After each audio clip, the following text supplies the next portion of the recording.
நண்பர்களே, இன்னைக்கு இந்த வீடியோவில் நீங்கள் பயன்படுத்தக்கூடிய ஆண்ட்ராய்டு மொபைலில் பல இன்ட்ரெஸ்டிங்கான ஃபீச்சர்ஸை நான் உங்களுக்கு இந்த வீடியோவில் தெரியப்படுத்த போகிறேன். ஸோ இந்த வீடியோ ரொம்ப இன்ட்ரெஸ்டிங்காக இருக்க போது, கண்டிப்பாக உங்களுக்கு ரொம்ப ரொம்ப யூஸ்ஃபுல்லாகவும் இருக்க போகுது. ஸோ அதை பற்றி நீங்கள் வழக்கம் போல் தெரிஞ்சுக்கணும்னா வழக்கம் போல் நம்ம வீடியோக்கு லைக் கொடுத்துருங்க. தொடர்ச்சியாக நம்முடைய சேனலை சப்போர்ட் பண்ணுங்கள். அதே மாதிரி வீடியோவை எந்த பகுதியும் நீங்கள் ஸ்கிப் பண்ணாதீங்க. மற்றவங்களுக்கு உங்களால் ஷேர் பண்ண முடியாது. இப்போ அதை பற்றி டீட்டெயிலாக தெரிஞ்சுக்கலாமா? வாங்க வீடியோக்குள்ள.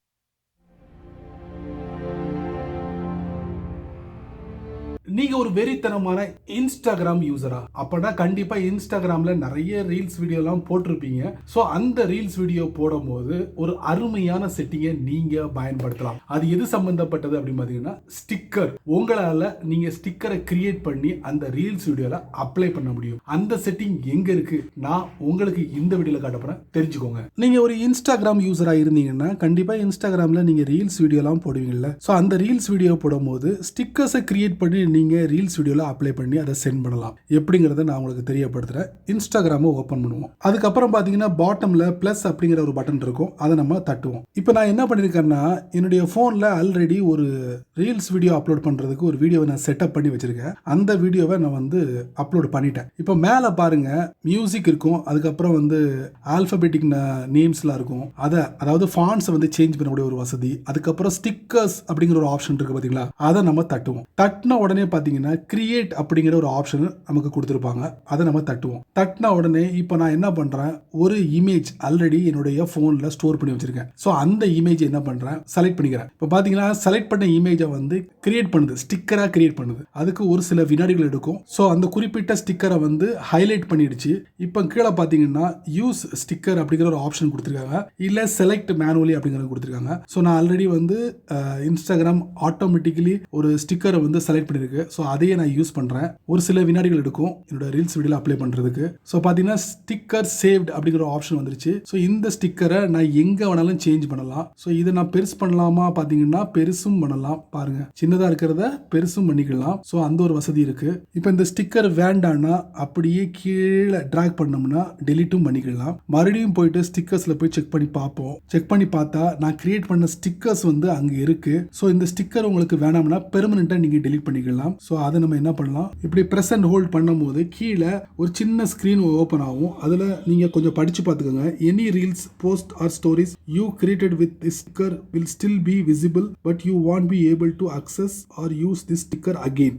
மேட்ரு என்ன தெரிஞ்சுக்கிட்டீங்களா? ஸோ இப்போ என்ன பண்ணலாம், நம்ம டெலிட் பண்ணிடலாம். ஸோ டெலிட் பண்ண உடனே அந்த ஸ்டிக்கர் மறைஞ்சு போச்சு. ஸோ நீங்கள் கிரியேட் பண்ண ஸ்டிக்கர் மறைஞ்சு போச்சு. பட் நீங்கள் அந்த போஸ்ட் பண்ண அந்த ஸ்டிக்கர் இருக்குல்ல, அது அங்கேயே இருக்கும். பட் இதில் இருக்காது. அவ்வளோதான் வித்தியாசம். ஸோ நண்பர்களே, இன்ஸ்டாகிராம் ரீல்ஸில் ஸ்டிக்கர்ஸை எப்படி கிரியேட் பண்ணி ரீல்ஸ் வீடியோவில் அப்ளை பண்ணலாம் தெரிஞ்சுக்கிட்டீங்களா? நீங்கள் அதிகமாக ஜிமெயிலை பயன்படுத்தக்கூடிய நபரா? அப்போனா நீங்கள் அதிகமாக டிராவல் பண்ணுவீங்களா? ஒரு நாட்டில இருந்து இன்னொரு நாட்டுக்கு இந்த மாதிரி டிராவல்லே இருக்கக்கூடிய நபரா? அப்போனா இந்த ஜிமெயிலில் நீங்கள் ரிசீவ் பண்ணக்கூடிய இமெயில் இருக்கு, அது கரெக்டா பெர்ஃபெக்ட்டா இருக்கணும். டைம் டு டைம்ல இருக்கணும் நீங்க ரிசீவ் பண்ணக்கூடியது. அதுக்கு ஒரு பிரத்யேகமான ஒரு செட்டிங் இருக்கு. இந்த செட்டிங்கை கண்டிப்பா கொஞ்சம் சேஞ்ச் பண்ணி வச்சுக்கோங்க. அதாவது ஒரு நாட்டில இருந்து இன்னொரு நாட்டுக்கு போகும்போது நீங்க அதிகமா ஜிமெயிலை யூஸ் பண்ணும்போது இந்த செட்டிங் உங்களுக்கு ரொம்ப ரொம்ப யூஸ்ஃபுல்லா இருக்கும். ஸோ அதை மிஸ் பண்ணாதீங்க. வாங்க தெரிஞ்சுக்கலாம். ஜிமெயிலை ஓபன் பண்ணுங்க.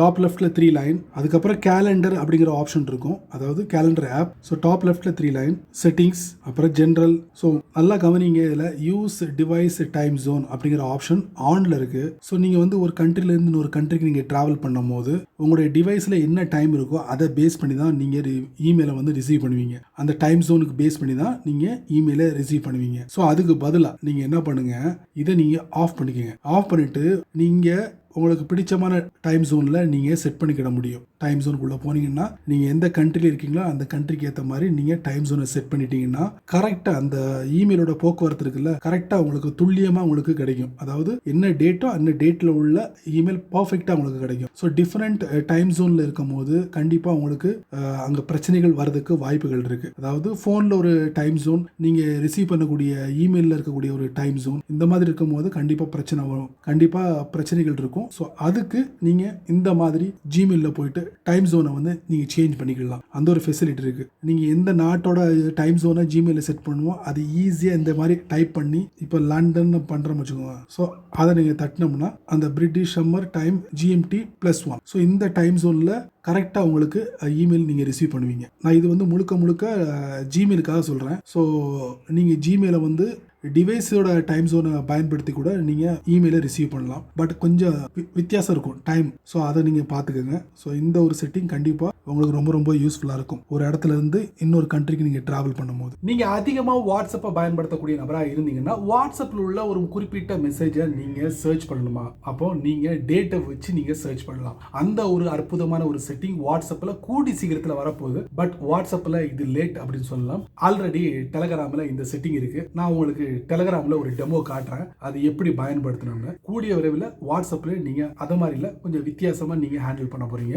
டேட்டை வச்சு மெசேஜை சர்ச் பண்ணலாம். அடுத்ததாக வாட்ஸ்அப்பில் நீங்கள் மெசேஜை சர்ச் பண்ணணும்னா பல வழிகளை நீங்கள் தேர்ந்தெடுத்திருப்பீங்க. இப்போ அதே வாட்ஸ்அப் என்ன சொல்கிறாங்கன்னா டேட்டை வச்சு நீங்கள் மெசேஜை சர்ச் பண்ணலாம் அப்படின்ட்டு இருக்காங்க. ஸோ இந்த செட்டிங் வாட்ஸ்அப்புக்கு வேணால் புதுசாக இருக்கலாம், எல்லாருக்குமே புதுசாக இருக்கலாம். பட் டெலகிராமை பயன்படுத்துகிறவங்களுக்கு வாட்ஸ்அப்பில் வரக்கூடிய இந்த செட்டிங் இருக்குல்ல, அது பழசுன்னு தான் சொல்ல முடியும். ஸோ டெலகிராமில் வந்துருச்சு, அதை நம்ம எப்படி அக்சஸ் பண்ணணும் அப்படிங்கிறத ஒரு சின்ன டெமோவாக டெலகிராமில் காட்டுறேன். ஸோ இப்போ டெலகிராமை ஓப்பன் பண்ணுறேன். இப்போ மேலே டாப் ரைட்டில் பார்த்தீங்கன்னா சர்ச் கிளாஸ் இருக்கா, அதில் தட்டுறேன். இப்போ என்ன பண்ணுறேன், டேட்டு கொடுக்குறேன். பார்த்தீங்களா 20/2 கொடுத்துட்டேன். பார்த்தீங்களா 20/2/2021 கொடுத்தேன். ஸோ அது சம்மந்தப்பட்ட மெசேஜ் எல்லாமே நம்மளால் ஈஸியாக இங்கே பார்த்துட முடியும். ஸோ ஃபார் உதாரணத்துக்கு நான் வந்து 20 கொடுக்குறேன். கொடுத்துட்டா பாருங்க, டேட் டாட் கொடுத்த உடனே ஸோ மறுபடியும் 3 இப்போ மேலே பார்த்தீங்களா சின்ன சின்ன டேப்பாக கொடுத்துருக்காங்க. பார்த்தீங்களா 24 எந்த வருஷத்தில் அப்படிங்கிறத நம்ம ஈஸியாக தட்டி அதுக்குள்ளே போயிட முடியும். இப்போ 24/2020